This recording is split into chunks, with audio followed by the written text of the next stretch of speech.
Vamos ao nosso nono encontro do estudo sobre o casamento cristão.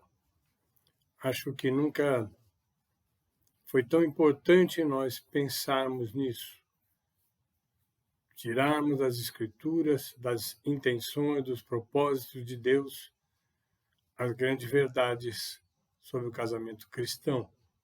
Num tempo em que a mídia, em que as pessoas sem Deus tentam destruir o casamento, é mais necessário do que nunca fortalecermos essa união.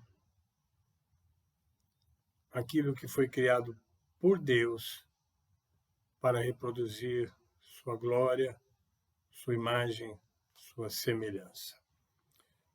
O nono estudo, vamos pensar em caindo para frente. Vamos explicar o que isso significa, mas sem antes deixar de lembrar qual é aquilo que nós perseguimos, qual é o objetivo principal do nosso estudo, que é aquela afirmação que fizemos desde o primeiro estudo. Se o objetivo de Deus para o casamento for mais do que simplesmente nos fazer felizes, for nos tornar santos. Eu penso que esta é uma premissa que vale a pena nós conferirmos ao longo dos nossos estudos. O casamento nos ensina a perdoar. Dan Allender e Trampman Longman III afirmam: o amor é um coração que se move. O amor sai de si mesmo em direção ao outro. Um dos grandes desafios espirituais para qualquer cristão é tornar-se menos centrado em si mesmo. A disciplina do casamento cristão nos chama para a realidade de compartilhar e desfrutar comunhão de forma singularmente íntima.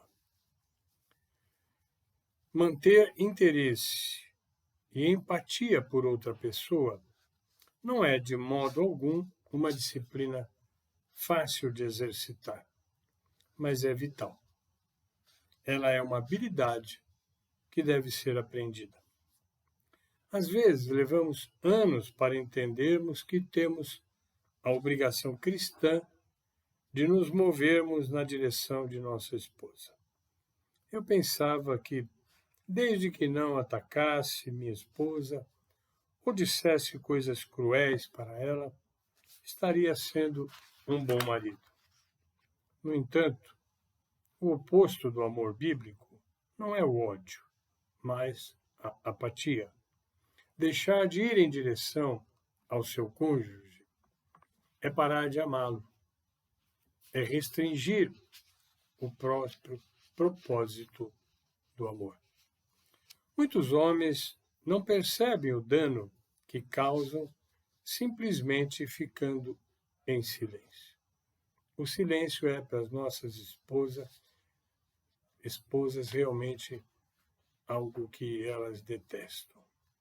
Se desejamos ser transformados segundo a imagem de Deus, seremos moldados de tal forma que nos aproximaremos das pessoas. Mesmo em momentos de raiva, traição, irritação e ofensa, somos chamados a buscar essa pessoa, abraçá-la e nos aproximarmos cada vez mais dela. Vamos pensar no sangue do casamento. O casamento aponta para uma doação do ser que vai muito além da fidelidade sexual. Mary Ann Oliver a chama de interpenetração do ser. Casar é concordar em crescer juntos para dentro um do outro, para realmente misturar nossas almas a fim de compartilhar um laço singular e raro.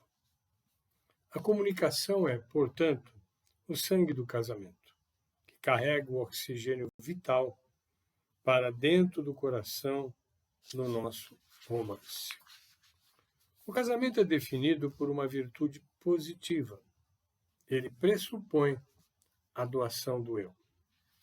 O compromisso de interpenetração nos ensina a renunciar às nossas exigências ao mesmo tempo em que lutamos para atender às exigências do cônjuge.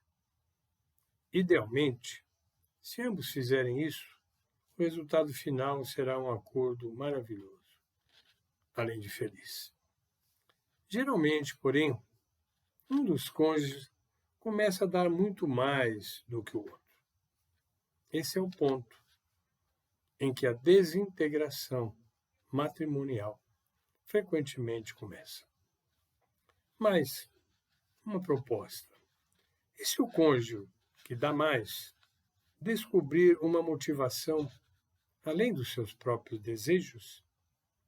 E se essa pessoa encarar as exigências do cônjuge como parte de sua própria formação espiritual, em vez de dizer, por que eu deveria conversar com ela e ser carinhoso se ela nunca quer fazer sexo? O marido poderia dizer, não vou levar em consideração quantas vezes fazemos amor. Para agradar a Deus e crescer espiritualmente e interiormente, vou me dispor a conversar longamente com minha esposa.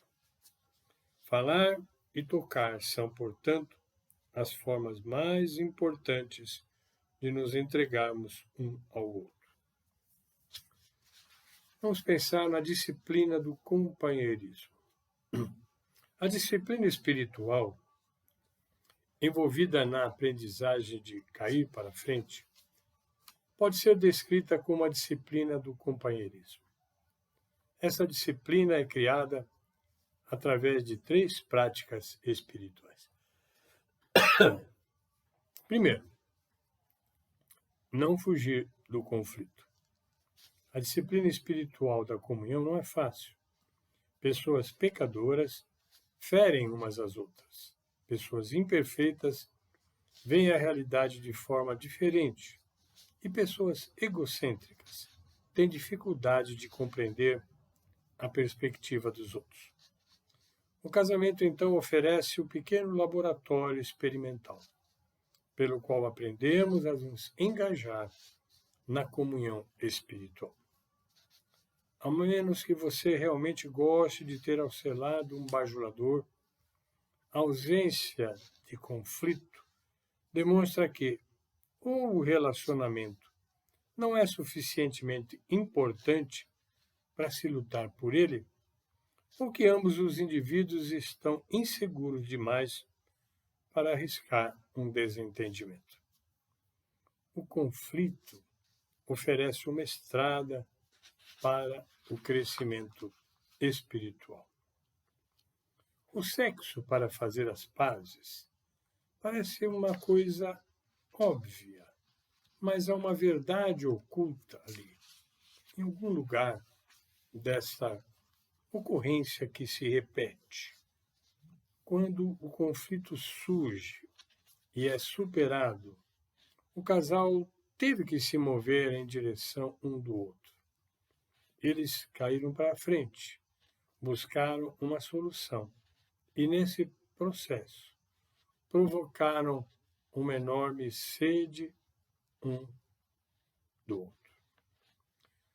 Aprender a negociar com sucesso um conflito terá influência direta em nosso relacionamento com Deus, porque vai chegar a hora em que teremos de acertar as coisas também com Ele.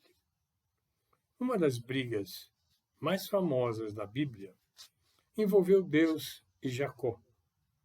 Os 2 combatentes lutaram a noite inteira e o embate transformou Jacó, de tal forma que seu nome foi mudado para Israel, que significa ele lutou com Deus.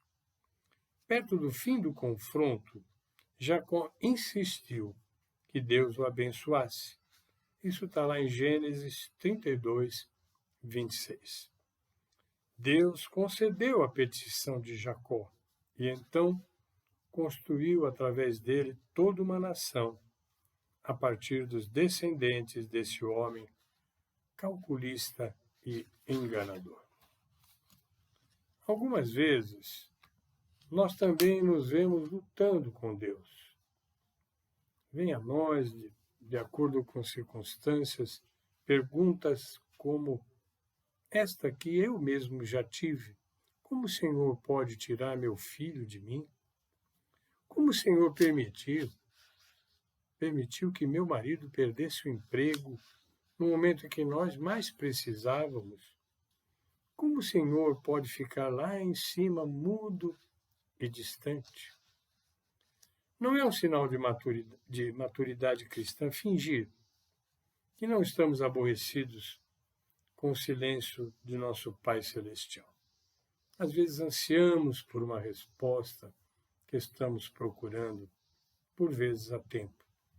Uma espiritualidade saudável nos convoca a vir para a frente com Deus, assim como para com o nosso cônjuge. Essa queda para frente é certamente uma reação mais adequada do que simplesmente dispensar Deus e chutá-lo para fora de nossas vidas, no primeiro sinal de que ele esteja fazendo alguma coisa ou permitindo algo que não entendemos. Essa é uma grande luta espiritual, mas verdadeira. É melhor nós continuarmos persistentemente buscando ao Senhor do que desistir da nossa busca. Um ajuste.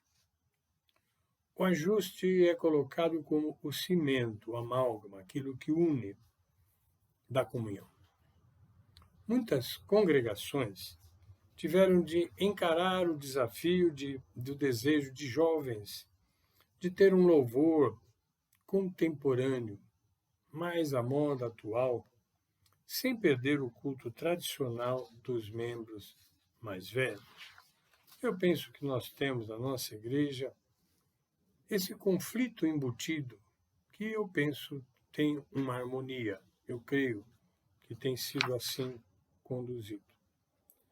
Da mesma forma, os casais devem aprender a fazer ajustes a respeito de muitas coisas triviais e até de assuntos mais sérios. Temos que morrer para nós mesmos para ceder. E, por outro lado, não exultar quando o terreno nos é cedido. Aquela história de que eu ganhei a discussão. Não é legal. Às vezes, um cônjuge realmente cede pela razão que foi levantada pelo outro. Porém, isto jamais representa uma vitória. Isto é um ajuste necessário para caminharmos bem.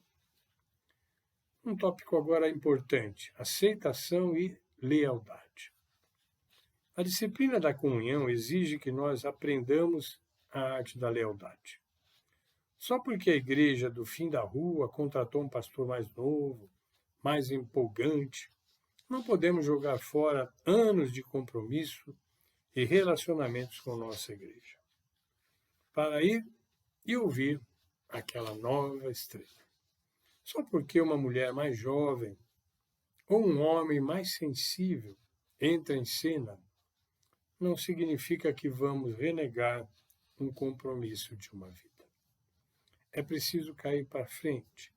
Você conhece alguém que acha muito atraente e excitante, mas escolhe estabelecer limites estritos nesse relacionamento e, em contrapartida, resolve redobrar esforços para declarar seu compromisso com seu cônjuge. Embora o propósito de nosso estudo seja nos ajudar a usar nosso casamento para chegarmos mais perto de Deus, quando fazemos isso, muitas vezes descobrimos que ele também melhora sobremaneira, aumentando a nossa satisfação. Promovendo o perdão. O que fazemos quando o nosso cônjuge não quer que nos movamos na direção dele? O que fazer quando o nosso cônjuge nos afasta dele? A ação da outra pessoa não pode ditar nossa reação. Deus enviou o seu Filho ao mundo que o odiava. Se Deus esperasse que o mundo fosse digno de recebê-lo, seu Filho nunca teria vindo. Um dos propósitos, portanto, principais do casamento é nos ensinar a perdoar. Perdoar com uma condição sine qua non, para manter um relacionamento saudável, sem feridas abertas. O chamado à graça. Paulo traz algumas palavras maravilhosamente úteis no livro de Romanos. Veja lá em Romanos 3:20. Portanto, ninguém será declarado justo diante dele, de Deus, baseando-se na obediência à lei, pois é mediante a lei que nos tornamos plenamente conscientes do pecado. A lei não foi criada por Deus para que dois cônjuges cobrem um do outro um padrão impossível de comportamento. Um cônjuge legalista é irritante, ainda que do ponto de vista da lei e de repente naquele tipo de colocação que fez, esteja inculpável e no seu pleno direito. Em algum momento, ele vai escorregar também. Ser legalista em algo que se tem convicção não é bom, porque nem sempre temos essa convicção. E às vezes temos que recuar diante de argumentos que provam o contrário daquilo que estávamos querendo estabelecer. Mas Paulo continua dizendo: mas agora se manifesta uma justiça que provém de Deus, independente da lei. Está no versículo seguinte, versículo 21. É uma justiça baseada por meio da redenção que há em Cristo Jesus e no princípio da fé. Agora, versículos 24 e 27, ainda do capítulo 3. Os casamentos invariavelmente se desfazem quando um parceiro virtuoso esmaga seu cônjuge com a lei. Nenhum de nós pode viver de acordo com a lei. Todos nós a quebramos, Paulo tem afirmado. Algumas vezes o casamento é assim.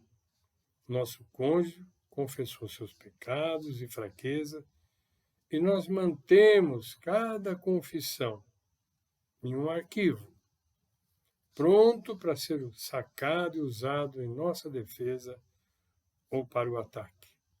O verdadeiro perdão é um processo e não um evento. Isso que eu quis dizer é que nós perdoamos, entre aspas, mas guardamos aquele evento para tirá-lo na face do cônjuge em outra ocasião. Como quem diz, viu? Você não é perfeito, você errou. A natureza de Deus é perdoar. O caráter de Deus é de tal natureza que ele sofreu uma morte brutal por amor das próprias pessoas que o feriram. Esse tipo de perdão não vem naturalmente para nenhum de nós. Ele vem de Deus, ele é sobrenatural. Precisa ser aprendido muitas vezes, embora o processo possa ser de uma dor excruciante, ferina e horrenda. Se nos recusarmos a tomar a estrada difícil, porque é mais dura, nunca amadureceremos. Por vezes, quando algo nos fere profundamente, isso sempre será, para a nossa natureza humana, difícil de contornar e de perdoar plenamente. Mas o perdão parcial não é perdão. Somente um perdão pleno, total, produz os resultados benéficos para a nossa união. Nesse mundo caído, lutas, pecado e infidelidade certamente acontecerão. E essa infidelidade não é sempre uma traição sexual.